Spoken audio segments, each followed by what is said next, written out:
নমস্কার। তো আজকে একটু শখ বশবর্তী হয়ে আজ একটি নিত্য নতুন একটা মিষ্টির আইটেম, নিত্য নতুন বলাটা ভুল, এটা অনেক হারিয়ে যাওয়া একটা মিষ্টি। এখন হয়তো আমরা বাজারে আধুনিক সভ্যতার যে হরেক রকম মিষ্টির মধ্যে এটা দেখা যায় না। আমি সেই আজকে একটা মিষ্টির আইটেম বানাবো, যেটাকে আপনারা হয়তো অনেকদিন আগে চিনেছেন বা দেখেছেন, কিনেওছেন। আমরাও আগে অনেকবার আমরা খেয়েছি। সেই স্টিম সন্দেশ কীভাবে বানাবো আমি একটা ট্রাই করছি আজকে। স্টিম সন্দেশটা কী বানানোর প্রসেসটা আমি ট্রাই করব এবং আপনাদের সঙ্গে শেয়ার করব। ভিডিওটা পুরো দেখতে থাকুন। এই স্টিম সন্দেশ বানানোর জন্য যে আইটেমের দরকার সেটা হচ্ছে মেনলি হচ্ছে এই যে ছানা লাগবে।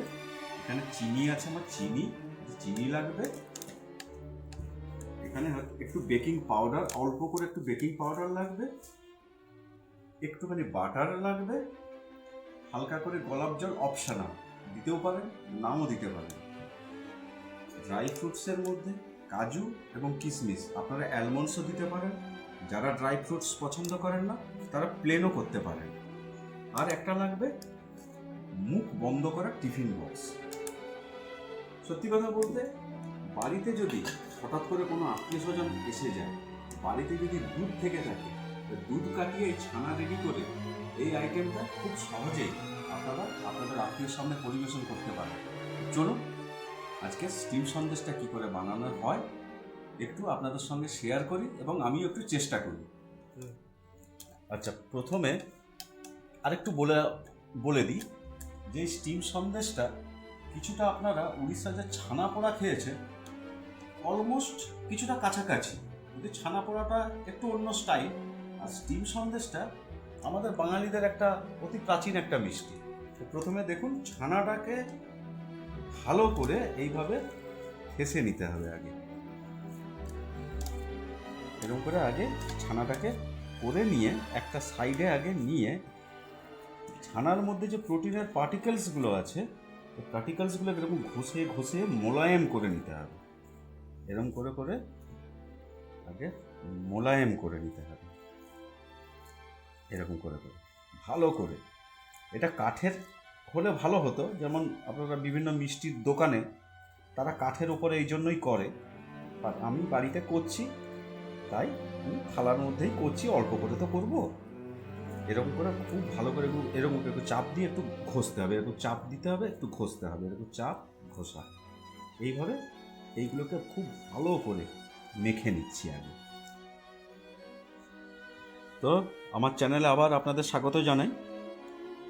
যে মাখাটাকে যে আমি যে ভালো করে মোলায়েম করছিলাম এইভাবে ঘষে ঘষে, আমার প্রায় হয়ে গেছে। এর সঙ্গে আমি অল্প একটু বাটার মিক্স করেছি। এরপরে আমি দেব এই এতটা ছানায় আমি পরিমাণ মতো চিনি দিয়ে দেবো। এবং যতই হোক মিষ্টি বাঙালিদের প্রিয় আইটেম, মিষ্টি ছাড়া বাঙালিরা থাকবেও না। তো একটু মিষ্টি, এবার আপনারা যারা কম মিষ্টি খান আপনারা একটু পরিমাণ কম দিতে পারেন। আমি এইটুকুই চিনি দিলাম, 3-4 চামচ আমি চিনি দিলাম। আচ্ছা, এর সঙ্গে আমি অপশনাল হিসাবে আমি কয়েক ফোঁটা গোলাপ জল দেব, যাতে একটু স্মেলটা ভালো আসে। ব্যাস, আপনারা নাও দিতে পারেন। আর সঙ্গে দিয়ে দিচ্ছি কিছুটা কিশমিশ কোচানো, কিছুটা কাজু কোচানো।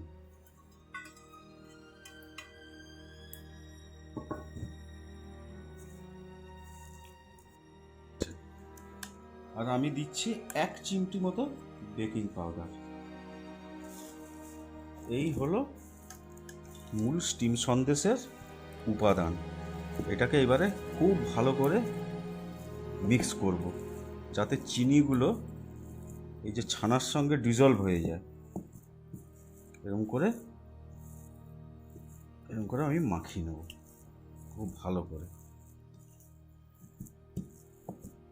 যখন চিনির দানাগুলো যখন আর হাতে লাগবে না, ততক্ষণ অবধি এইভাবে মাখিয়ে নেব।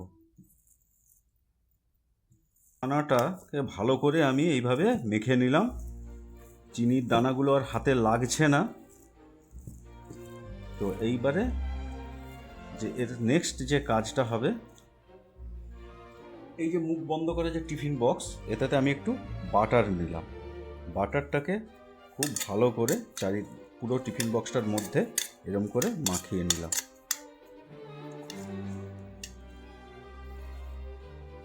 এরকম করে মাখিয়ে নিলাম, ভালো করে বাটার দিয়ে মাখিয়ে নিলাম।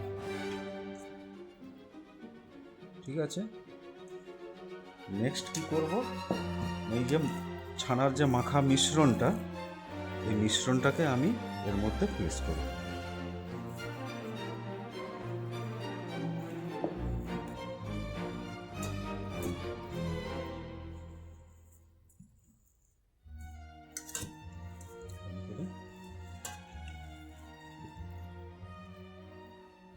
প্রেস করলাম।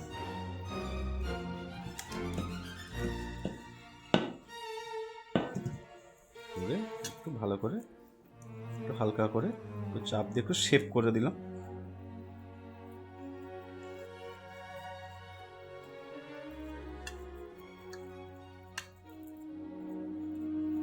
এইভাবে একটু শেপ করে দিলাম।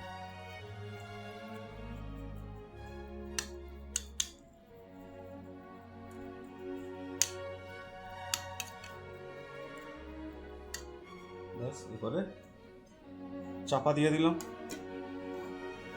ব্যাস, এবারে ফাইনালের জন্য রেডি হবে। একে কি করব না, গরম জলের মধ্যে বসিয়ে এটা স্টিমের মাধ্যমে এই মাখা ছানাটাকে স্টিম সন্দেশে পরিণত করব। তো শেষ পর্যায়ে এলাম। শেষ পর্যায়ে আমি এই যে গামলাটার মধ্যে এই যে জল নিয়েছি, জলটা গরম হয়ে গেছে। এবারে মুখ বন্ধ করে যে আমি মাখাটাকে যে মাখিয়ে রেখেছিলাম, আমি সেই টিফিন বক্সটা আস্তে করে বসিয়ে দিলাম। এবারে এইটা এখন 15 থেকে 20 মিনিট এইভাবে হবে এবং ভেতরে স্টিমের মাধ্যমে ওই ছানাটা সন্দেশের আকার ধারণ করবে। তো আপনারাও বাড়িতে রীতিমতোভাবে ট্রাই করতে হবে, খুব বেশি সময় লাগবে না। তো বাড়িতে আত্মীয় স্বজন যদি এসেও যায়, আপনারা গল্প করতে করতে এটা বসিয়ে দিলে সুন্দরভাবে একবারে হোমমেড মিষ্টি আপনি আত্মীয়র সামনে পরিবেশন করতে পারবেন।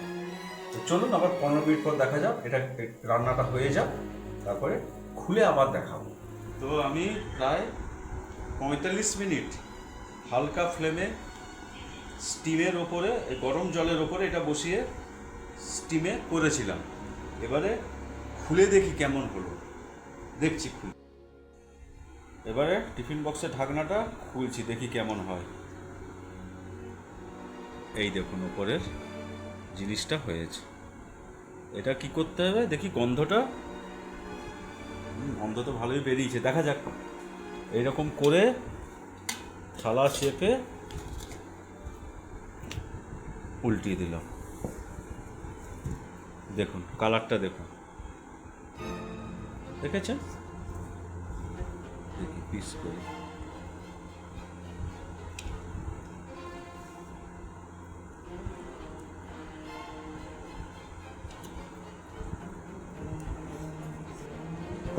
এই হলো স্টিম সন্দেশ। ঠিক আছে, কেমন হলো রেসিপিটা বলবেন। এটা বেশ ভালো করে ভাজা হবে, তারপরে আপনারা নামাবেন। এই যে ফাঁকা ফাঁকা ফাঁকা ফাঁকা এই যে অংশগুলো দেখাচ্ছে, এরকম পুরো বেরিয়ে যাবে। ঠিক আছে, তো আপনারা ট্রাই করতে পারেন। খুব দারুণ মুখরোচক নির্ভেজাল একটা রেসিপি এবং সুইট আইটেম। তো ধন্যবাদ ভিডিওটা দেখার জন্য, আপনারাও ট্রাই করে দেখবেন। Good night.